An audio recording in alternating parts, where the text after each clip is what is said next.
కృపనిచ్చి మంచి వాతావరణం ఇచ్చి ప్రభా వీరందరికీ విలుబుద్ధి పుట్టించి వీరు జరిగించిన తరగతులను బట్టి మీకు వందనాలు చెల్లిస్తున్నామయ్యా. యేసయ్యా ప్రభా, మాకు క్షేమము, మాకు ధన్యము, నీవు మాతో ఉండడము, నీవు మాలో ఉండడము, మాతో నడవడము. యేసయ్యా ప్రభా, ఎట్టి యోగ్యతయు మెప్పైనను ఘనతైనను లేని మమ్ములను నీ సన్నిధిలో నిలవబెట్టి యేసయ్యా ప్రభా, నీ సేవకు మమ్మల్ని పిలుచుకున్నారు. ఉన్నతమైన పిలుపులో మమ్మల్ని ఉంచినందుకు నీకు వందనాలు ప్రభా. కనికరపూర్ణుడా, ఈ సమయంలో మా అందరితో మాట్లాడండి, సహాయం చేయండి, అందరికీ కావాల్సిన వర్తమానం దయచేయండి. ఈ పునరుత్థాన దినాన్ని మీరు ఏ మాటలను ఉద్దేశించి ఉన్నారా, ఆ విషయాలు మాకు ముచ్చటించమని అడుగుచు ప్రభా. నీకు వందనాలు చెల్లిస్తూ యేసతి పరిశుద్ధ నామములో అడిగి వేడుకుని ప్రార్థించి పొందుతున్నాము తండ్రి. దేవుని యొక్క పరిశుద్ధ నామమునకు మహిమ కలుగును గాక. నన్ను ఇక్కడికి ఆహ్వానించిన దైవజనులకు, దైవజనురాలకు, కూడి వచ్చిన మీ అందరికీ కూడా ప్రభు నామములో నాకు వందనాలు తెలియజేస్తున్నాను. ఈ దినము మనము దేవుని వాక్యం చూసుకుందాం. లూకా సువార్త 6వ అధ్యాయము 38వ వచనం చదువుకుందాం. లూకా సువార్త 6వ అధ్యాయము 38వ వచనం. అప్పుడు మీరు క్షమించుడి,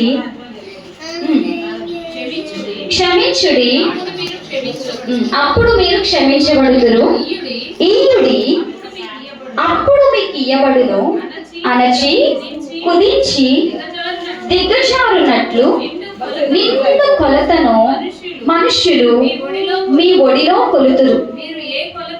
మీరు ఏ కొలతతో కొలుతురో ఆ కొలతతోనే మీకు మరలా కొలవబడునని చెప్పాను. హల్లెలూయా. దేవుడి యొక్క వచనంతో మనందరితో మాట్లాడును గాక. ఆమేన్. ఇక్కడ మనకు కావాల్సిన వర్డ్ ఏంటి అంటే ఈయుడి, అప్పుడు మీకు ఇయ్యబడును. నేను వాక్యం మాత్రమే చెప్తున్నాను. నేను మీకు ఎవ్వరికి నా యొక్క మాటలు చెప్పట్లేదు. ఓకే, ప్రైజ్ లార్డ్, హల్లెలూయా. నేను ఎవ్వరికి నా మాటలు చెప్పట్లేదు. దేవుని వాక్యంలో ఏదుందో దాన్ని మాత్రమే మీకు చెప్తాను. దాన్ని బట్టి మనం పాటించాలో పాటించకూడదో అది మన ఇష్టం. హల్లెలూయా. దేవుని వాక్యం చెప్తుంది, ఈయుడి మీకు ఇయ్యబడను. ప్రజలు ఎలా ఇస్తారు? అనచి కుదిలించి దిగజారునట్లు నిండు కొలతను మీ ఒడిలో కొలుతురు కదా. చూడండి, ఒకవేళ మనం సామాన్లు నింపుకునేటప్పుడు, తెచ్చుకున్న కిరాణా సామాన్లు నింపుకునేటప్పుడు, బియ్యం కానీ డబ్బాలో వేసినప్పుడు, పప్పు కానీ అవి సరిగ్గా సరిపోవాలి, మొత్తం అంతా డబ్బాలో పట్టాలి అంటే మనం ఏం చేస్తాము? అనిచి కుదించి ఇలా దిగజార్చి కింద కొడతాం. ఫస్ట్ ఏం చేస్తాం? కదుపుతాం, అంటే అనచి, తర్వాత కుదించి కదా, ఆ తర్వాత దిగజారినట్లుగా దాన్ని ఏం చేస్తాం? అప్పుడు పైకి ఏమవుతుంది? వెలితి కనబడుతుంటది మనకి. ఆ ఎంత వెళుతుందో అలా అంతా వెలితి మనము నింపుతాం. హల్లెలూయా. ఇక్కడ చెప్తున్నాడు, మీరు నింపేటప్పుడు, మీరు ఇచ్చేటప్పుడు అనిచి కుదిలించి దిగజారినట్లు నిండు కొలతతో మీరు ఇస్తారు. మీరు ఏ కొలతతో అయితే కొలుస్తారో అదే కొలతతో మీకు కూడా కొలవబడుతుంది. మనకు ఎవరికైనా ఇచ్చేటప్పుడు, ఎవరికైనా మనం ఏదైనా ఇచ్చేటప్పుడు ఎలా ఇవ్వాలి? అనిచి కుదిలించి దిగజారినట్లు నిండు కొలతతో వారికి ఇవ్వాలి. పట్టనంత అంటే మొత్తం పట్టేసింది, ఇంకా పట్టదనుకునేలో మూత కూడా పట్టనంత మనము ఇవ్వాలి. హల్లెలూయా. అంటే నేను చెప్పింది ఒక్క వస్తువు విషయంలో, కానీ ఏది ఇచ్చినా సరే నిండు కొలతతో మనం ఎదుటి వారికి ఇవ్వాలి. హల్లెలూయా. ఇయ్యుడి, మీకు ఇయ్యబడును. మీరు నిండు కొలతతో ఇస్తే మీకు కూడా ఎలా ఇవ్వబడుతుంది? నిండు కొలతతో ఇవ్వబడుతుంది. మీరు కనుక తక్కువ కొలతతో ఇచ్చారనుకో, మీకు కూడా తక్కువ కొలతతోనే ఇవ్వబడుతుంది. కనుక మీరు ఏ కొలతతో కొలుతురో అదే కొలతతో మీకు కూడా కొలవబడును. హల్లెలూయా, హల్లెలూయా. మరి ఈ దినమున దేవుడు అర్పణల కొరకు మాట్లాడమని ప్రభు నన్ను ప్రేరేపించారు. హల్లెలూయా, హల్లెలూయా. అయితే ఎన్ని రకములైన అర్పణలు ఉన్నవి, మనం ఏ అర్పణలను ప్రభుకి సమర్పించాలి అనేది మనం మాట్లాడుకుందాం. మొట్టమొదటిగా కృతజ్ఞత అర్పణ. మొదటిది కృతజ్ఞత అర్పణ. కీర్తనల పుస్తకం నుంచి 100వ కీర్తన 4వ వచనంలో మనం చూసుకున్నట్లయితే, ఎవరైనా ఒకరు త్వరగా తీసి చదవండి. నేను చెప్తున్న ప్రతి రెఫరెన్స్. కృతజ్ఞతార్పణలు చెల్లించుచు ఆయన గుమ్మములలో ప్రవేశించుడి. చాలండి. Praise Lord. హల్లెలూయా. ఏమి చెల్లించుచు దేవుని గుమ్మములో ప్రవేశించాలి? కృతజ్ఞత అర్పణలు చెల్లించుచు. హల్లెలూయా, హల్లెలూయా. కృతజ్ఞతార్పణలు చెల్లించుచు మనం దేవుని గుమ్మంలోనికి ప్రవేశించాలి. కృతజ్ఞత స్తుతి వేరు, కృతజ్ఞత అర్పణ వేరు. కృతజ్ఞత స్తుతి అనేది మనం నోటితో చెల్లించేది, కానీ కృతజ్ఞత అర్పణ అనేది దేనితో చెల్లించేది? మన చేతులతో, మన హృదయపూర్వకముగా దేవునికి ఇచ్చే ఒక భౌతికమైన అర్పణ. హల్లెలూయా. కంటికి కనబడకుండా అభౌతికమైన అర్పణ ఏంటి అంటే హృదయంలోంచి మనం చెల్లించే స్తుతి. కానీ కంటికి కనిపించే విధంగా దేవునికి ఇచ్చే భౌతికమైన అర్పణే కృతజ్ఞత అర్పణ. హల్లెలూయా. మనం దేవుని సన్నిధికి వచ్చినప్పుడు, ఎప్పుడైతే దేవుని సన్నిధికి వస్తున్నామో అప్పుడు పాత నిబంధనలో దేవుడు చెప్పిన విధంగా మీరు ఎవ్వరు కూడా దేవుని సన్నిధికి వెళ్ళినప్పుడు వట్టి చేతులతో కనబడకూడదు. ఎలా కనబడకూడదు? వట్టి చేతులతో కనబడకూడదు. ఖచ్చితంగా దేవునికి మనం ఏం తీసుకొని రావాలి? కృతజ్ఞత అర్పణను తీసుకొని రావాలి, అర్పణను తీసుకురావాలి. మరి కృతజ్ఞత ఏంటి అంటే వారమంతా దేవుడు మనల్ని తన రెక్కల నీడలో కాచి కాపాడి ఉన్నారు. ఏ కీడు రాకుండా, ఏ అపాయము రాకుండా, ఏ సమస్య రాకుండా, ఏ శ్రమ రాకుండా మనల్ని సజీవులుగా దేవుడు ఏం చేశాడు? నిలవబెట్టి ఉన్నారు. ఒకవేళ శ్రమ వచ్చింది, కష్టం వచ్చింది, ఇరుకు వచ్చింది, ఇబ్బంది వచ్చింది, వాటిని తట్టుకునే శక్తిని దేవుడు ఇచ్చి మనలను నిలవబెట్టి ఉన్నారు. హల్లెలూయా. అందుకు మనం ఏం చెల్లించాలి? కృతజ్ఞత అర్పణను మనము చెల్లించాలి. హల్లెలూయా, హల్లెలూయా. ఆ విధంగా బైబిల్ గ్రంథంలో నేను రెఫరెన్స్ చెప్తాను, మీరు తెరవద్దు, నార్మల్ గా చెప్పేస్తాను. మార్కు సువార్త 1వ అధ్యాయం 44వ వచనంలో మనం చూసినట్లయితే ఒక కుష్ఠరోగిని యేసుక్రీస్తు స్వస్థపరుస్తారు. ఆయన చేయి చాపి ముట్టి కుష్ఠరోగిని స్వస్థపరిచిన తర్వాత యేసుక్రీస్తు కుష్ఠరోగితో చెప్పిన మాట ఏంటంటే, నీవు శుద్ధుడమైనందున మోషే నియమించిన కానుకను సమర్పించు. హల్లెలూయా, హల్లెలూయా. అక్కడ మోషే నియమించిన కానుకలను సమర్పించు అని చెప్పారు ప్రభు. ఎందుకు సమర్పించాలి అంటే నువ్వు శుద్ధుడు అయ్యావు కదా, నువ్వు హాస్పిటల్కి వెళ్తే ఎంత ఖర్చు అవుతుంది కదా, ఆ ఖర్చు ఏమీ లేకుండా నేను నిన్ను ఏం చేశాను? ఉచితంగా స్వస్థపరిచాను. కాబట్టి నువ్వు ఏం సమర్పించాలి? ఇప్పుడు కానుకను సమర్పించాలి. హల్లెలూయా. దేవుడు మన జీవితంలో ఎప్పుడైతే స్వస్థత కార్యములు చేశారో, అద్భుత కార్యములు చేశారో, దానికి కృతజ్ఞతగా మనము దేవునికి ఏం చెల్లించాలి? కృతజ్ఞత అర్పణను చెల్లించాలి. హల్లెలూయా. రెండవది మ్రొక్కుబడి. మొదటిది ఏంటి? కృతజ్ఞత అర్పణ. రెండవది మ్రొక్కుబడి. కీర్తనల పుస్తకము 116వ అధ్యాయము 14వ వచనం చదువుదాం.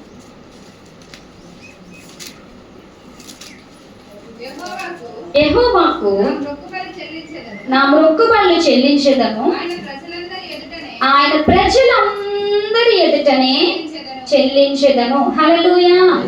మొక్కుబడుల కొరకు చాలా రెఫరెన్సెస్ ఉన్నాయి, కానీ మీకు మొక్కుబడి అంటే ఏంటో సింపుల్ గా చెప్తాను. నాకు ఇది జరిగితే నేను దేవునికి ఇది ఇస్తాను అని మనం మొక్కుకుంటాం. మనము కాదు, బయట అన్ని జనాంగమైన వారు చాలా మొక్కులు మొక్కుకుంటారు. నాకు ఇది సమస్య తీరితే నాకు తల ఇస్తానని ఒకరు, లేకపోతే అదేమంటారో నాకు తెలియదు కానీ నిలువు దోపిడి ఇస్తానని కొందరు ఈ విధంగా మొక్కుబడి చేసుకుంటారు. హల్లెలూయా. మరి కొంతమంది నాకు ఇది జరిగితే నేను పలానా కొండ మోకాళ్ళ మీద ఎక్కుతాను, లేకపోతే ఇంత దూరం నేను చెప్పులు లేకుండా నడిచి వస్తాను. ఈ విధంగా చాలా మంది మొక్కుకుంటూ ఉంటారు. ఇక యేసు ప్రభువుని నమ్ముకున్న కొందరు దౌర్భాగ్యులు కూడా తలెస్తానని, మోకాళ్ళ మీద నడిచి వస్తానని ఈ విధంగా మొక్కుకుంటూ ఉంటారు. కానీ ఇటువంటి మొక్కుబడులు కాదు, కానీ దేవుడు నా జీవితంలో ఈ కార్యం చేస్తే నేను దేవునికి కానుకలు చెల్లిస్తాను, లేక దైవజనుడికి పలానా అవసరత తీరుస్తాను. ఈ విధంగా మనం ఏం చేయాలి? పాత నిబంధన ప్రకారం కాదు, కొత్త నిబంధన ప్రకారం హృదయపూర్వకంగా మొక్కుబడులను చెల్లించాలి. ఒకవేళ మనం చేసుకున్న మొక్కుబడిని మనం మర్చిపోయి ఒక్కొక్కసారి ఏమనుకుంటామంటే నా కొడుకుని దేవుడు స్వస్థపరిస్తే నేను బాప్తిస్మము తీసుకుంటాను అని చాలా మంది మొక్కుకుంటారు. కానీ కొడుకు స్వస్థపరచబడతాడు కానీ వాళ్ళు ఏం చేయరు? బాప్తిజం తీసుకోరు.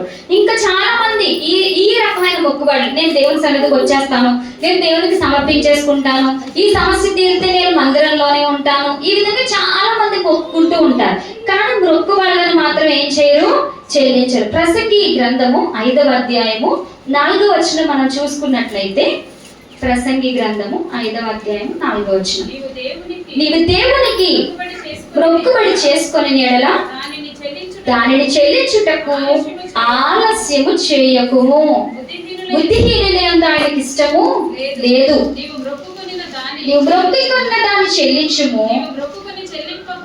నీవు మొక్కుకొని చెల్లింపకుండుట కంటే మొక్కుకొనకుండుటయే మేలు. హల్లెలూయా, హల్లెలూయా.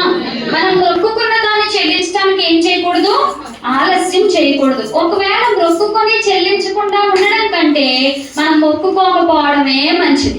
నాకు దేవుడు ఇది చేస్తే నేను దేవునికి ఇది చేస్తానని అనకపోవడమే మంచిది. ప్రభు మర్చిపోయిన ప్రభా అని దేవుని ఎదుట చెప్పామనుకోండి, అది చెల్లదు అని చెప్తున్నాడు కింద వచనంలో. ఒకవేళ నువ్వు మొక్కుకొని దాన్ని చెల్లించకపోతే ఏం జరుగుతుందంటే నీ దేహమునకు శిక్ష వస్తుంది. హల్లెలూయా. నీ దేహమును శిక్షకు లోపరుచినంత పని నీ నోటి వలన జరగనీయకము, అది పొరపాటు చేత జరిగనని దూత ఎదుట చెప్పకుము అని రాయబడింది. హల్లెలూయా. ఒకవేళ మనం మొక్కుకున్న దాన్ని కానీ చెల్లించకపోతే దేవుడు మరొక మాట చెప్తున్నారు. ద్వితీయోపదేశకాండం 23వ అధ్యాయం 21 నుంచి 23 వచనాల్లో, నువ్వు మొక్కుకున్న దాన్ని కనుక చెల్లించకపోతే దాన్ని మరొక రీతిలో దేవుడు దాన్ని రాబట్టుకుంటాడంట. హల్లెలూయా. మొక్కుకున్న దాన్ని చెల్లించకపోతే మరొక రీతిలో రాబట్టుకుంటాడు. ఒకవేళ దేవునికి ఇవ్వవలసింది మనం ఇచ్చేసాం అనుకో, మన పంటలు పురుగులు తినివేయు. పంటలు పురుగులు తినివేయడం అంటే ఏంటి, మన కష్టార్జితం అంతా హాస్పిటల్ పాలవడం. హల్లెలూయా. సంపాదించిందంతా హాస్పిటల్ పాలవడం. మనకి ఏదో జ్వరం వస్తుంది, ఏదో దగ్గు వస్తుంది, హాస్పిటల్కి వెళ్తాం, ఈ టెస్ట్ అంటారు, ఆ టెస్ట్ అంటారు. దేవుడు ఉచితంగా స్వస్థపరిచేదల్లా చక్కగా 10,000 అవుతాయి కదా. దేవుడికి 10 రూపాయలు కానుక వేయడానికి 10 రూపాయలు కాదు, ఆదివారం అంటే 100 రూపాయలు కానుక పడాలి. ఆదివారం అంటే ఎంత కానుక పడాలి? హలో, ఎంత పడాలి? అవును. ఆ విధంగా దేవునికి ఇచ్చే మనసు మనకు ఉన్నట్లయితే, ఇచ్చే మనసు, ఇయ్యుడి మీకు ఇవ్వడు. దేవుడు ఏది దాచుకోడండి. దేవుడు ఏది దాచుకోడు. నువ్వు ఇక్కడ ఇవ్వకపోతే ఎక్కడ ఇస్తావు? అక్కడ 10,000 ఖర్చు చేయడానికైనా మనకి ఇష్టం ఉంటది, కానీ దేవుని సన్నిధిలో 100 రూపాయలు వేయడానికి మనకి ఇష్టము. హల్లెలూయా. అనవసరమైన ఖర్చులన్నీ చేస్తుంటాం, కానీ దేవునికి ఇచ్చే మనసు మాత్రం మనకి ఉండదు. చాలా మంది కుళ్ళిపోవడానికన్నా ఇష్టపడతారు, కానీ అవి తీసుకెళ్ళి ఇంకొకరికి పెడితే వాళ్ళు తింటారు కదా అంటే ఆలోచన. హల్లెలూయా. కాబట్టి దేవునికి ఇచ్చే విషయంలో, మొక్కుకునే విషయంలో ఒకవేళ మొక్కుకుంటే దాన్ని ఖచ్చితంగా ఏం చేయాలి, మనము చెల్లించాలి. మూడవది మనం చూసుకున్నట్లయితే స్వేచ్ఛార్పణ. ఏ అర్పణ? స్వేచ్ఛార్పణ. అంటే నీకెవ్వరు చెప్పరు ఇంత ఇమ్మని. నువ్వు ఎంత నీ స్వేచ్ఛగా నువ్వు ఎంత ఇవ్వాలనుకుంటే అంత దేవునికి ఇవ్వచ్చు. అది ధనమే కావచ్చు, బలము కావచ్చు, సమయము కావచ్చు, వస్తువులు కావచ్చు, ఏదైనా కావచ్చు. హల్లెలూయా, హల్లెలూయా. భౌతికంగా నువ్వు ఇచ్చేది ఏదైనా స్వేచ్ఛార్పణ. నువ్వు ఎంత అనుకుంటే అంత, ఎవ్వరి బలవంతం లేకుండా, సరుకు కొనకుండా స్వేచ్ఛగా దేవునికి అర్పించేది. హల్లెలూయా. చదివిన దగ్గరే ఉంటది. ద్వితీయోపదేశకాండం 23వ అధ్యాయం 23వ వచనం చూడండి.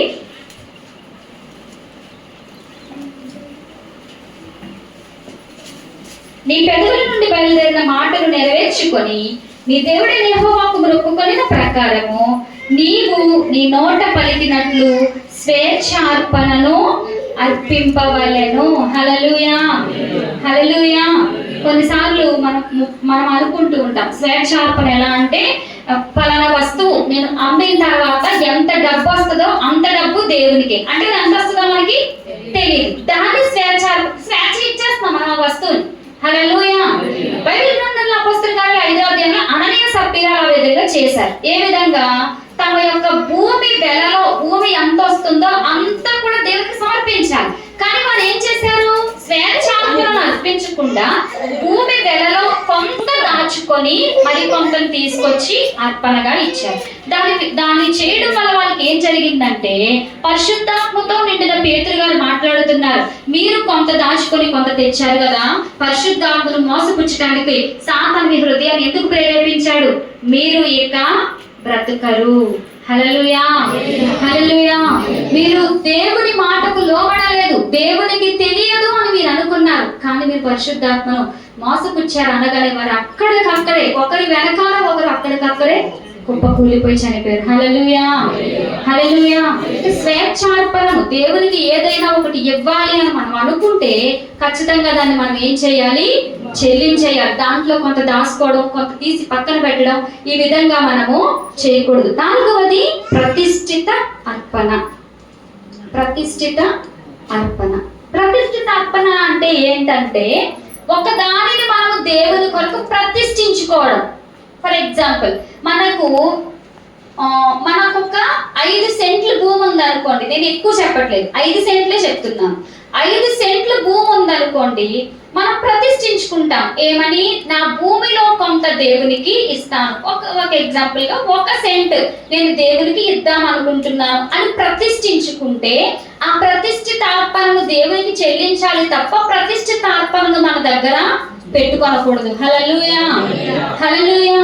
ఆ విధంగా మనము పిల్లల్లో అనుకుంటాం, నా బిడ్డ బ్రతికినట్లయితే నేను దేవుని సేవకి ప్రతిష్ఠిస్తాను అని అనుకుంటాం. ప్రతిష్ఠిత అర్పణ నీకు మన దగ్గర మనది కాదు, మనకు సంబంధం లేదు, మన దగ్గర దాన్ని పెట్టుకోకూడదు. మలాకీ గ్రంథము 3వ అధ్యాయం 8వ వచనంలో మనం చదువుకుంటే, మలాకీ గ్రంథం 3వ అధ్యాయం 8వ వచనం, మానవుడు దేవుని యొద్ద దొంగిలునా? అయితే మీరు నా యొద్ద దొంగిలితిరి. దేని విషయంలో మేము నీ యొద్ద దొంగిలితిమి అని మీరందరూ 10వ భాగమును ప్రతిష్ఠితార్పణలను ఇయ్యక దొంగిలితిరి. హల్లెలూయా, హల్లెలూయా. ఏమి ఒక దొంగతనం చేశారంట? ప్రతిష్ఠితార్పణ. 10వ వంతు వేరు, ప్రతిష్ఠితార్పణ వేరు. ఇందాక సేవకులు చెప్పారు కదా, మీరు దశంభాగం తీసుకొచ్చి ఏం కానుకని ఇస్తారు? దశంభాగం తీసుకొచ్చి మీటింగ్స్ కి కానుకని అందులో కలిపేసి, నో, అది కరెక్ట్ కాదు. దశభాగమే, కానుక కానుకే. హల్లెలూయా. దేనికది సెపరేట్. సో ప్రతిష్ఠితార్పణ మీరు ఇయ్యక దొంగిలితిరి అన్నాడు. అంటే మనం ప్రతిష్ఠించిన దానిని దేవునికి అర్పించకుండా ఉంటే మనం ఎవరిని? దొంగలు పరలోకం ఉందా? కదా. సో అంత మాట కానుకల కోసం చెప్తారా బాబు, ఇవ్వండి ఇవ్వండి అని అంటే మీరు నరకానికి వెళ్ళకూడదని కదా. హల్లెలూయా. ఇంత భక్తి చేసి నరకానికి వెళ్ళిపోవడం ఎందుకు? దొంగలకి పరలోక రాజ్యం లేదు గనక, చెప్పకపోతే మాకు పరలోక రాజ్యం లేదు గనక, చెప్పే స్థానంలో మేము ఉన్నాము, ఇచ్చే స్థానంలో మీరు ఉన్నారు గనక ఎవరి స్థానాలలో ఎవరు చేయవలసిన పని వారు చేయాలి. హల్లెలూయా. తర్వాత ప్రథమ ఫలము. ప్రతిష్ఠిత అర్పణ తర్వాత ప్రథమ ఫలం. ప్రథమ ఫలం అంటే ఏంటండి? మొదటి భాగం. పంట వేసుకున్న తర్వాత మొదటి బస్తా, మొదటి భాగం తీసుకొచ్చి ఎవరికి ఇవ్వాలి? దేవునికి, దేవుని ప్రతినిధిగా ఉన్న దైవజనులకు ఇవ్వాలి. మామిడి తోట వేశారు, మామిడి తోటలో మొదటి కాయ లేక కాయలు, మొదటి పండ్లు తీసుకొచ్చి ఎవరికి ఇవ్వాలి? దేవునికి, దైవజనునికి ఇవ్వాలి. మీ తొలిచూలు పంటలో ప్రతి మొదటి దానిని అని అంటాడు. చూడండి, యెహెజ్కేలు గ్రంథము 44వ అధ్యాయం 30వ వచనం. యెహెజ్కేలు 44వ అధ్యాయం 30వ వచనం. మీకు నేను చాలా రిఫరెన్సెస్ కట్ చేసి తీసుకొచ్చాను. ఎందుకంటే అసలు బైబిల్ అంతా ఇవ్వడం కోసం చాలా ఎక్కువ రాయబడింది. ఓకే, ఈ ప్రతిష్ఠాపనములన్నిటిలోనూ, తొలిచూలు వాటన్నిటిలోనూ, మొదటివియు ప్రథమ ఫలములన్నిటిలో మొదటివియు యాజకుల వగును. హల్లెలూయా, హల్లెలూయా. ప్రతిష్ఠితార్పణలన్నిటిలో మొదటివి ఎవరివి? యాజకులవి. మీ తొలి పంటలో లేకపోతే తొలిచూల వాటన్నిటిలో మొదటివి ఎవరివి? యాజకులు. మీ గొర్రెల మందలు ఉన్నాయి, మొదట పుట్టిన గొర్రె పిల్ల గాని మేక పిల్ల గాని ఎవరిదవి? దేవునికి తీసుకొచ్చి, యాజకుడికి అంటే పాస్టర్ గారికి తీసుకొచ్చి దాన్ని సమర్పించాలి. మొదటి కోడి పిల్ల, ఆ కోడి పిల్లను మనమే పెంచి తీసుకొచ్చి సమర్పించవచ్చు. లేదు పాస్టర్ గారికి కోడి పిల్లలు పెంచుకునేది ఖాళీ అయితే ఉండదు కనుక మనమే దాన్ని పెంచి దేవుని కొరకు దీన్ని ప్రతిష్ఠిస్తున్నానని చెప్పి మొదటి దాన్ని మనం ఆ విధంగా మనం చేసినట్లయితే మనకు ఆశీర్వాదం. హల్లెలూయా. చూడండి, జీతం కూడా ఫస్ట్ జాబ్ లో జాయిన్ అయిన తర్వాత ఫస్ట్ జీతం ఎవరు తీసుకొచ్చి ఇవ్వాలి? దైవజనులకు తీసుకొచ్చి ఇవ్వాలి. మన తర్వాత జీతములన్నీ ఆశీర్వదించబడాలన్నా, మన జీతం ఈ జీతం నుంచి ప్రమోషన్ లోకి వెళ్ళాలన్నా, జీతం పెరగాలన్నా మనం ఇచ్చిన ఆ కొంచెమును దేవుడు ఆశీర్వదిస్తారు. హల్లెలూయా, హల్లెలూయా. మొదటి జీతము దేవునిది.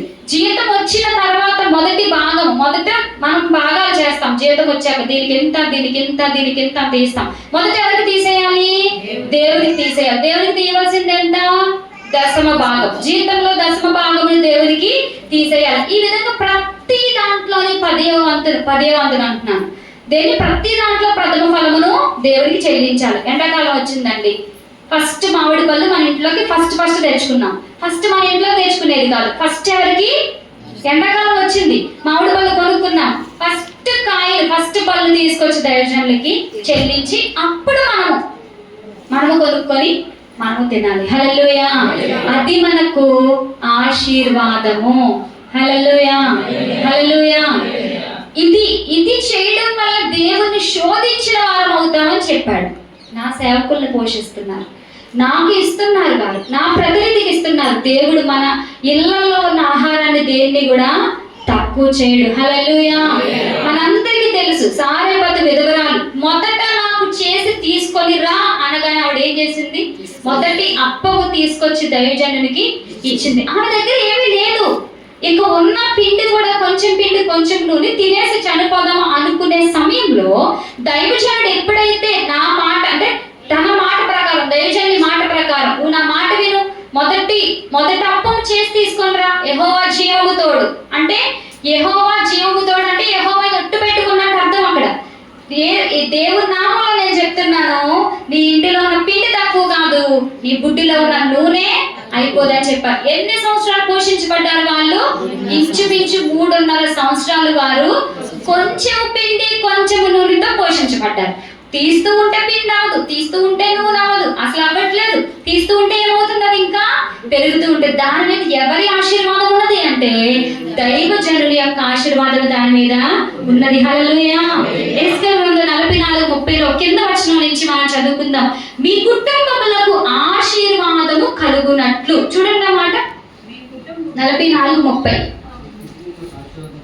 మీ కుటుంబములకు ఆశీర్వాదము కలుగునట్లు మీరు ముందుగా పిసికిన పిండి ముద్దను యాజకులకి ఇయ్యవలెను. ఏ ముద్ద?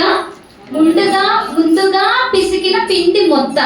వారు తినేది గోధుమ పిండి కనుక, వారు తినేది రొట్టెలు కనుక ఇక్కడ మొదటగా పిసికిన పిండి ముద్ద అని రాశాడు. మనం తినేది ఏంటి?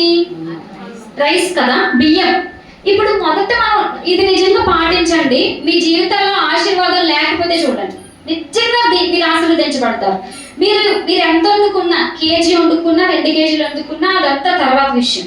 ఫస్ట్ మీరు తీయగానే ఫస్ట్ బియ్యంలో గుప్పిలు పెట్టి మొదటిది తీసి ఒక పక్కన పెట్టండి. ఓ డబ్బాలోనో దేనిలోనో రోజు నింపండి.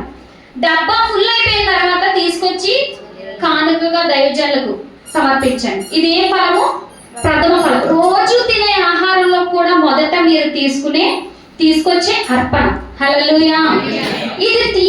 ఇది చెయ్యండి, నిజంగా మీరు నిజంగా ఆశీర్వదించబడతారు. మీ ఇంట్లో రైస్ ఎప్పుడు అవ్వం, నిజంగా మీ ఇంట్లో రైస్ ఎప్పుడు అవ్వం. మొదట మీరు యాజకునికి మొదట ఫస్ట్ గుప్పిలి ఎంత వస్తుందో బియ్యం, అంత బియ్యం తీసుకొచ్చి డబ్బాలో వేసి అది నిండే వరకు, నిండిన వెంటనే తీసుకొచ్చి దైవజనునికి అప్పగించండి.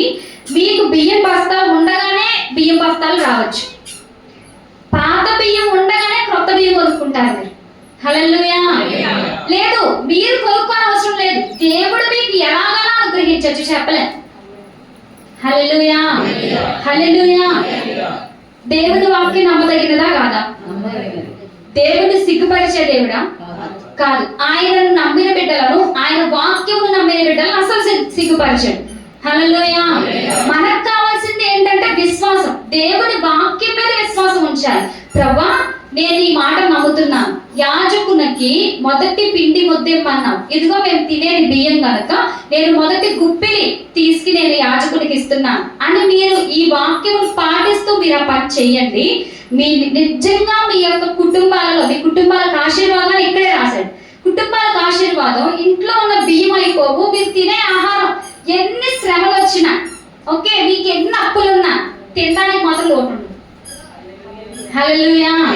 ఎన్ని అప్పులు ఉండొచ్చు, కట్టడానికి మీరు చాలా ఇబ్బంది ఉండొచ్చు, కానీ తినడానికి ఏముండదు, లోటు ఉండదు. దాన్ని చేసింది ఎవరంటే భూధాన్యములు అన్నిటిలో, అంటే భూమి అంతా ఎవరిది? దేవుడి. భూమియు దాని సంపూర్ణతయు, లోకము దాని నివాసులను యెహోవావే. భూమిని సృష్టించిన దేవుడు, నీ ఇంటిలో ఉన్న ఆహారమును దీవించిన దేవుడు నీకు సకల సమృద్ధి కలుగజేస్తాడు. హల్లెలూయా, హల్లెలూయా. కనుక మనం ఏం చెల్లించాలి? ప్రథమ ఫలములను దేవునికి. మనం ఏది తెచ్చుకున్నా మొదటిగా ఎవరికి తీయాలంటే దేవునికి. నువ్వు నెల జీతం తెచ్చుకున్నావు, మొదట ఎవరికి తీయాలంటే దేవునికి. ఫస్ట్ జీతం, ఫస్ట్ జాబ్ చేస్తున్నావు, ఫస్ట్ జీతం ఎవరికి ఇవ్వాలి? దేవునికి ఇవ్వాలి. నీ పిల్లలలో తొలిచూలు పిల్ల నాది యగును అన్నాడు. నీ ఫస్ట్ బిడ్డను ఎవరికి ఇవ్వాలి? దేవునికి ఇవ్వాలి. ఇది పాత నిబంధన. క్రొత్త నిబంధనకు వచ్చిన తర్వాత ఏం చేశాడు? అందరినీ జ్యేష్ఠపుత్రులుగా చేశాడు. హల్లెలూయా. అందరినీ ఏం చేశాడు? జ్యేష్ఠపుత్రులుగా చేశాడు. కనుక ఒకవేళ మనం ఎవరినైతే సేవకి ఇవ్వాలనుకుని మనం అనుకున్నామో వారిని ఖచ్చితంగా దేవుని సేవకు మనము ఇవ్వాలి. హల్లెలూయా. తర్వాతగా మనం చూసినట్లయితే 10వ భాగం. ఇందాక మనం చదువుకున్నట్లుగా మలాకీ గ్రంథం 3వ అధ్యాయము 8వ వచనంలో మనం చూసినట్లుగా 10వ భాగమును దేవునికి ప్రతిష్ఠించాలి. 10వ భాగం అంటే 100 రూపాయల రూపాయి, అవునా? అంతే కదా. దశమ భాగం అంటే 100 రూపాయల రూపాయి, అంతే కదా? కదా? కరెక్టేనా? 100 రూపాయల 10. హల్లెలూయా. చాలా మంది దశమ భాగం అంటే ఏంటో తెలియక ఎంతో కొందరు తీసుకొచ్చి వేస్తూ ఉంటారు. 1000 రూపాయలకి దశమ భాగం 100 రూపాయలు, 10,000 దశమ భాగం 1000 రూపాయలు, లక్ష రూపాయల దశమ భాగం 10,000, 10 లక్షలకు దశమ భాగం 1,00,000. ఇంకా పెరిగే కొద్దీ 1,00,000కి వస్తే 1,00,000 రూపాయలు ఇవ్వాలా? హల్లెలూయా. 1,00,000 రూపాయలు ఇవ్వాలా? అంతవరకు అవసరం లేదు. మనకు 10,000 వస్తే 1,000 రూపాయలు ఇవ్వడమే మనకు కష్టం. హల్లెలూయా. నువ్వు 10,000 వచ్చినప్పుడు నువ్వు 1,000 రూపాయలు ఇవ్వగలిగితే ఆ 9,000 మీద దేవుని హస్తం ఉంటుంది. హల్లెలూయా. ఇది దేవుని వాక్యం, నా మాటలు కాదు, దేవుని వాక్యం. నీ చుట్టూ ఉన్న యాజకులను, లేకపోతే నీ సేవకుడిని, నిన్ను నడిపిస్తున్న నువ్వు సేవకుడిని ఎప్పుడైతే చూసుకోవడం ప్రారంభిస్తావో నీకు కలిగిన సమస్తము కూడా దేవుడు అనుగ్రహిస్తాడు. హల్లెలూయా, హల్లెలూయా. తర్వాత ఇప్పటి వరకు మనం ఏం చేసాము? పాత నిబంధన కదా. పాత నిబంధన అంతా ఉంది, అది కానుకలన్నీ పాత నిబంధనకు సంబంధించినవి, క్రొత్త నిబంధనలు లేదు అని చాలా మంది అనుకుంటారు. కానీ పాత నిబంధనలో 6 రకాలే ఉన్నాయి, కొత్త నిబంధనలు మొత్తం తీసుకొచ్చి ఇమ్మని చెప్పాడు. హల్లెలూయా. పాత నిబంధనలో రకాలు ఉన్నాయి, స్వేచ్ఛార్పణ, కృతజ్ఞతార్పణ, ప్రతిష్ఠార్పణ, 10వ వంతు, ప్రథమ ఫలం, ఈ విధంగా రకాలు ఉన్నాయి. కానీ క్రొత్త నిబంధనలో ఏమని చెప్పాడు? తమ చర స్థిరాస్తులను అమ్మి అపోస్తలుల పాదముల దగ్గర పెట్టారు. హల్లెలూయా. దేవుని సన్నిధికి వచ్చి విశ్వాసులైన వారందరూ కూడా ఏది కూడా తమ కొరకు ఉంచుకోకుండా అందరూ సమిష్టిగా పంచుకున్నట్లుగా రాయబడింది. ఇప్పుడు మన ఆస్తులు తీసుకొచ్చి దేవునికి అప్పగిస్తామా? దానికన్నా ముందుది బెస్ట్ కదా. హల్లెలూయా. కానీ మన యొక్క స్థితి ఎలా ఉంటుందంటే కనీసం దశమ భాగములు కూడా దేవునికి చెల్లించని స్థితిలో మనలో చాలా మంది ఉన్నారు. హల్లెలూయా. ఎందుకు తెలుసా? దేవుని మాట మీద నమ్మకం లేక. దేవుని మాట మీద నమ్మకం ఉంటే ఖచ్చితంగా తీసుకొచ్చి చెల్లించవలసిన దాన్ని చెల్లిస్తారు. హల్లెలూయా. క్రొత్త నిబంధనలో చాలా రెఫరెన్స్లు ఉన్నాయి, కానీ నేను ఒక్క రెఫరెన్స్ మాత్రం మీకు చదివి వినిపిస్తాను. కొరింథీయులకు రాసిన 2వ పత్రిక 9వ అధ్యాయము 5వ వచనం. మీరు చదవద్దు, నేను చెప్పిన పాయింట్స్ మాత్రం రాసుకోండి చాలు. దేవునికి ఇవ్వాలి, కావున లోకుడు ఇచ్చదమని మీరు చెప్పిన ధర్మము పిసినితనముగా ఇయ్యక ధారాళముగా ఇవ్వగలనని చెప్పి, ఓకే, పిసినితనముగా ఇవ్వకూడదు, పిసినారిగా ఇవ్వకూడదు. ఓకే, దేవుడికి ఇచ్చేది పిసినితనముగా ఇవ్వకూడదు. ఎలా ఇవ్వాలి? ఆపోజిట్, ధారాళంగా ఇవ్వాలి. నా మాట దేవుని మాట. హల్లెలూయా. 6వ వచనం, కొంచెముగా విత్తువాడు కొంచెముగా కోస్తాడు. నువ్వు పిసినితనముగా ఇస్తే దేవుడు కూడా నీకు ఎలా ఇస్తాడు? పిసినితనముగానే ఇస్తాడు. కానీ ఆయన అందరికీ ధారాళముగా దయచేయవాడు కనుక నువ్వు కూడా ధారాళంగా ఇస్తే దేవుడు కూడా నీకు ఎలా ఇస్తాడు? ధారాళంగా ఇస్తాడు. హల్లెలూయా. 7వ వచనం, సనుగు కొనక ఇవ్వకూడదు, బలవంతంగా ఇవ్వకూడదు. ప్రతి వాడు తన హృదయంలో నిశ్చయించిన కొలది దేవునికి ఇవ్వాలి. సనుక్కొని ఇవ్వకూడదు, బలవంతంగా ఇవ్వకూడదు. హృదయంలో ఎంత నిశ్చయించుకుంటామో అంత ఇవ్వాలి. కొన్నిసార్లు మన హృదయంలో నిశ్చయించుకుంటాం. నేను స్త్రీల సంగతి చెప్తానే, పురుషులు ఎంత ఇవ్వాలని నిశ్చయించుకుంటే వెంటనే ఆ భార్య పిలిచి ఎంత ఇస్తున్నావు, ఎంత ఇచ్చేస్తారో అవసరమా అంత. హల్లెలూయా.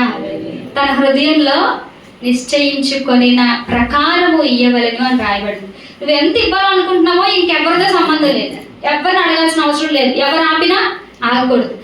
మీకు ఒక ఎగ్జాంపుల్ చెప్తాను, మీరు అంతా నిద్రపోతున్నారు కాబట్టి చిన్న ఎగ్జాంపుల్ చెప్తాను. ఒకసారి మా డాడీ ఒకరింటికి వెళ్ళారంట. ఒకరింటికి వెళ్తే మా ఇంటికి పాస్ట్ గారు వచ్చారు, నేను కోడి కోస్తానని చెప్పి వెంటనే ఇంటి యజమాని తన యొక్క కోడిని వెంటనే కోసేయడానికి తీసాడంట. కూర పాస్ట్ గారికి మాంసం కూర భోజనం పెడదామని తీస్తే ఆ కోడిని చేతిలోంచి లాక్కొని ఆ ఇంటి వెళ్ళాలి. ఆ భర్త చేయబట్టుకొని లోపలికి తీసుకెళ్ళిపోయి, బుద్ధి జ్ఞానం ఉందా, గుడ్లు కూర వండుతాను నేను, నువ్వు కోడిని పక్కన పెట్టని చెప్పింది. హల్లెలూయా. ఆ యజమానుడు సరాసరి దైవజనుడి దగ్గరికి వచ్చి, పాస్ట్ గారు ఈవిడ చాలా నటిస్తుంది మీ దగ్గర, మిమ్మల్ని ఎంతో ప్రేమిస్తున్నట్టు మీ కాళ్ళ మీద పడిపోద్ది, నేను కోడి కోస్తానంటే వద్దామని చెప్పాడు. హల్లెలూయా. హల్లెలూయా. అంటే భర్తలు ఇస్తానంటే భార్యలు వద్దంటారు, భార్యలు ఇస్తామంటే భర్తలు వద్దంటారు. అన్ని సభ్యులు కూడా అలాగే కూడా కలుపుకున్నారు. హల్లెలూయా. కాబట్టి ప్రతివాడు తన హృదయంలో నిశ్చయించుకొనిన కొలది ఇవ్వాలి అని రాయబడింది. ఇంకా ఉత్సాహంగా ఇవ్వాలి. మనకి ఎలా ఉండాలి తెలుసా?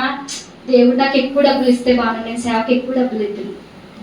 నీకు అవసరం లేదు, ఫస్ట్ నీకు ఏముండాలి? లోపల ఆశ ఉండాలి, నేను దేవునికి ఇవ్వాలి. నువ్వు ఇచ్చే భౌతికమైన దానిని దేవుడు చూస్తే చూసాడు, లేకపోతే చూడలేదు. కానీ నువ్వు హృదయంలో అనుకున్నది మాత్రం ఇచ్చే మనస్సును దేవుడు చూస్తాడు. హల్లెలూయా. హల్లెలూయా. ఇది క్రొత్త నిబంధనలో రాయబడింది. పాత నిబంధన అంతా కూడా అన్ని రకాలు రాయబడిన, క్రొత్త నిబంధనలో మాత్రం దాన్ని ఏమంటారు, కొలత లేదు. క్రొత్త నిబంధనలో కొలత రాయబడలేదు, ధారాళంగా ఇవ్వు. హల్లెలూయా. మరొక చోట చెప్తాడు, వాటిని మానక వీటిని చేయండి. అంటే ఈ శాస్త్రులు పరిసయ్యులందరూ ప్రతి దాంట్లో 10వ వంతు ఇస్తున్నారు. సోపు రాసుకునే సోపు, వండుకునే సోపు, జీలకర్ర, ఇలా చిన్న చిన్న వాటిలో కూడా వారు ఏం చేస్తున్నారు? 10వ వంతుని చెల్లిస్తున్నారు. నేను కొంతమందిని చూస్తాను, వారు కిరాణా తెచ్చుకునేటప్పుడు ఆ కిరాణాలో పాస్టర్ గారు కూడా కలిపేసి కిరాణా తెచ్చిన వాళ్ళు ఉంటారు. హల్లెలూయా. ఫస్ట్ పాస్టర్ గారికి కిరాణా కొనేసి తర్వాత వాళ్ళు కిరాణా కొనుక్కుంటారు. ప్రతి నెల వాళ్ళు సమర్పించుకుంటారు. హల్లెలూయా. హల్లెలూయా. ఈ విధంగా అంటే ధారాళంగా దేవునికి ఇచ్చుట, ధారాళంగా దైవజనునికి ఇచ్చుట, హృదయంలో నిశ్చయించిన కొలది ఇచ్చుట, ఉత్సాహముగా ఇచ్చుట. ఇలా క్రొత్త నిబంధనలో రాయబడితే అంతా కూడా ఉత్సాహంగా ఇచ్చినట్లుగా మనము చూస్తున్నాం. పౌలు గారు అంటారు, సాధ్యమైతే మీరు మీ కళ్ళు కూడా పీకేసి నాకు ఇస్తారు అని గలతీ పత్రికలో గలతీలతో చెప్తాడు. హల్లెలూయా. మీరు నాకు ఇచ్చినవి ఎలా ఉన్నాయంటే దేవుని దృష్టికి ప్రీతి పాత్రముగా ఉన్నవి, దేవునికి ఇంపైన సువాసనగా ఉన్నవి అని మాట్లాడతారు. హల్లెలూయా. హల్లెలూయా. అంటే ఇచ్చిందెవరికి? దైవజనునికి. ఎవరికి ఇంపైన సువాసనగా ఉన్నాయి? దేవునికి. హల్లెలూయా. చూసారా? అంటే దైవజనునికి ఇస్తే ఎవరికి ఇచ్చినట్లు? దేవునికి ఇచ్చినట్లు. ఇక దీని అంతటికి పై ఎత్తు ఏమిటంటే అంటే గలతీ పత్రిక 6వ అధ్యాయం 7వ వచనం. మనం ముగించుకుందాం లాస్ట్ మాటలు. గలతీ పత్రిక 6వ అధ్యాయం 7వ వచనం. వాక్యోపదేశం పొందువాడు ఉపదేశించు వానికి మంచి పదార్థములన్నిటిలో భాగమియ్యవలెను కదా. 6వ అధ్యాయం 6వ వచనం. గలతీ పత్రిక 6:6. వాక్యోపదేశము పొందువాడు ఉపదేశించు వానికి మంచి పదార్థములన్నిటిలో భాగము ఇయ్యవలెను. వలెను వచ్చిందంటే అదేంటి? ఆజ్ఞ కదా. ఆజ్ఞ అతిక్రమిస్తే మనందరికీ తెలిసిందే, పాపం వల్ల వచ్చే జీతం అంత బాధ ఎందుకే మనకి. హల్లెలూయా.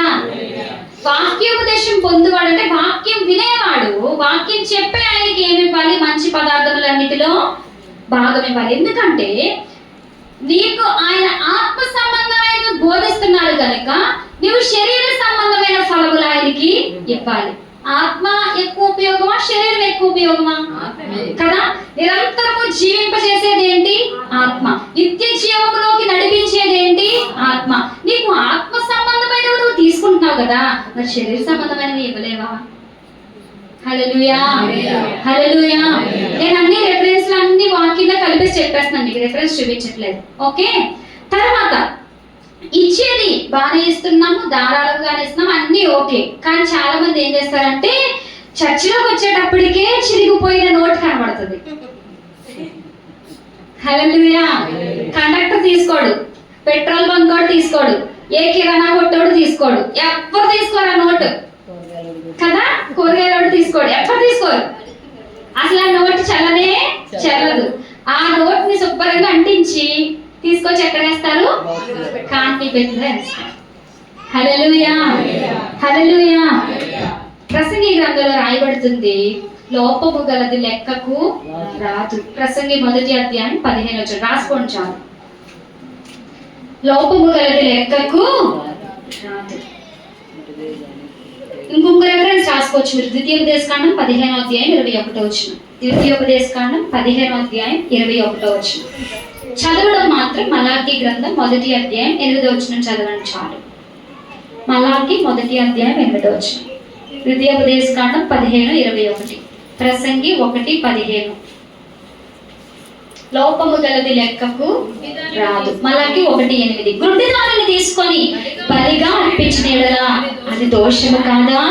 కుంటి దానినైనను రోగము గల దానినైనను అర్పించిన యెడల అది దోషము కాదా? అట్టి వాటిని నీ అధికారికి నీవు ఇచ్చిన యెడల అతడు నీకు దయ చూపునా, నిన్ను అంగీకరించునా అని సైన్యములకు అధిపతి యెహోవా అడుగుచున్నాడు. హల్లెలూయా. 11వ వచనం. అయ్యో ఎంత ప్రయాసమని చెప్పి ఆ బదులు మీరు తృణీకరించుచున్నారని ఆయన సెలవిచ్చుచున్నాడు. ఇదే సైన్యములకు అధిపతి యెహోవా వాక్కు. మరియు దోచబడిన దానిని, కుంటి దానిని, తెగులు దానిని మీరు తెచ్చుచున్నారు. ఇలాగుననే మీరు నైవేద్యములు చేయుచున్నారు. చూస్తున్నారా నేను చదివేది? మీ చేత నేను ఇట్టి దానిని అంగీకరించునా అని యెహోవా అడుగుచున్నాడు. హల్లెలూయా. 14వ వచనం లాస్ట్ లైన్స్. కాబట్టి తన మందలో మగది ఉండగా యెహోవాకు మొక్కుబడి చేసి చెడిపోయిన దానిని అర్పించు వంచకుడు శాపగ్రస్తుడు. హల్లెలూయా, హల్లెలూయా. మన దగ్గర మంచిది ఉంటే, శ్రేష్టమైనది ఉంటే శ్రేష్టమైనదే దేవునికి ఇవ్వాలి. అంతే తప్ప ప్రథమ ఫలాలు చెల్లించమన్నారు కదా అని చెప్పి కుళ్ళిపోయినవి, విరిగిపోయినవి, ఇంకా మనం ఇచ్చే జంతువులలో కుంటిది, గుడ్డిది, ఇటువంటివి దేవునికి మనము చెల్లించకూడదు. హల్లెలూయా. అటువంటివి దేవునికి చెల్లిస్తే మనం దేవుడిని ఏం చేసినట్టు? అవమానపరిచినట్లు. మన భాషలో ద్రవ్యము అంటే డబ్బు కదా, ధనము, చిరిగిపోయిన నోట్లు, అంటించే నోట్లు, చెల్లని నోట్లు దేవుని సన్నిధిలో మనము చెల్లించకూడదు. హల్లెలూయా. కనుక లోపము గలది లెక్కకు రాదు గనుక ఏది శ్రేష్టమైనదో దాన్ని తీసుకొచ్చి ఇవ్వాలి. కుళ్ళిపోయిన పండ్లు, కుళ్ళిపోయిన కాయగూరలు 2 రోజులు ఉంటే పాడైపోతాయి అనేవి మనం దేవునికి ఇవ్వకూడదు. హల్లెలూయా. ఏది శ్రేష్టమైనదో, ఏది తినదగినదో, ఏది విలువ గలదో, హల్లెలూయా, దానిని మాత్రమే దేవునికి మనము ఇవ్వాలి. Praise Lord. హల్లెలూయా. ఏమేమి చెప్పుకున్నాం? పాత నిబంధన ఏమేమి ఉన్నాయి చెప్పండి, లైన్గా చూసి చెప్పేయండి. ఏమేమి ఉన్నాయి? పాత నిబంధనల అర్పణలు, కృతజ్ఞతార్పణ, మ్రొక్కుబడి, స్వేచ్ఛార్పణ, ప్రతిష్ఠితార్పణ, ప్రథమ ఫలము, 10వ వంతు. హల్లెలూయా. క్రొత్త నిబంధనకు వచ్చేసరికి పిసినారికి ఇవ్వకూడదు, ధారాళంగా ఇవ్వాలి, సనుక్కుంటూ ఇవ్వకూడదు, బలవంతంగా ఇవ్వకూడదు, హృదయంలో నిశ్చయించుకొని ప్రకారముగా ఇవ్వాలి, ఉత్సాహముగా ఇవ్వాలి. హల్లెలూయా. ఇంకా ఇంకా ఇంకా ఏంటి క్రొత్త నిబంధనలో? పాతవి మానకూడదు, క్రొత్తవి చేయాలన్నాడు. ఇంకా మీకు సాధ్యతలు చూపించానంటే మా వల్ల కాదు అంటారు మీరు. ఎందుకు తెలుసా? నీ రాబడి అంతటిలో ప్రథమ ఫలమును, నీ ఆస్తిలో భాగమునిచ్చి యెహోవాను ఘనపరచుము. అప్పుడు నీ కొట్లలో ధాన్యము సమృద్ధిగా నుండును, నీ గానుగల నుండి కొత్త ద్రాక్షరసము పొరలి పారును. హల్లెలూయా, హల్లెలూయా. ఇంకా అది కానీ మీకు చెప్పానంటే పాటించమని, ఇంకంతే, నేను మళ్ళీ రాను. ఇంకా ఆస్తిలో భాగం కావాలా అంటారు. హల్లెలూయా. ఆశలు పెద్ద పెద్ద ఉండొచ్చు, భౌతికంగా మన దగ్గర లేకపోవచ్చు, కానీ దేవుడు నీ ఆశను చూస్తున్నారు. నీ ఆశను ఖచ్చితంగా ఏదో ఒక రోజు తీరుస్తారు. కానీ ఈలోపే ప్రభా నాకు ఇచ్చే మనసు ఉంది, కానీ నేను ఇది నీకు చెల్లిస్తున్నానయ్యా, నా దగ్గర ఇదే ఉంది ప్రభా. అవును, దేవుడు దాన్నే ఏం చేస్తాడు? దీవిస్తాడు. హల్లెలూయా, హల్లెలూయా. మనం అయితే తీసుకొచ్చినప్పుడు నేను ఎంత తీసుకొచ్చాను, నేను అంత తీసుకొచ్చానని మనం ఏం చేయకూడదు, అనుకోవడానికి లేదు. ఎందుకని? మనం ఎవరిచ్చింది తీసుకొస్తున్నాము? దేవుడి ఇచ్చిందే మనము తీసుకొస్తున్నాము. దేవుడి వాక్యంలో రాయబడుతుంది, చూద్దాం.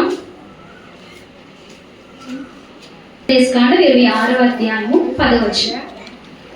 ఇది చదివి మనం ముగించుకుందాం. ద్వితీయోపదేశకాండం 26వ అధ్యాయం 10వ వచనం.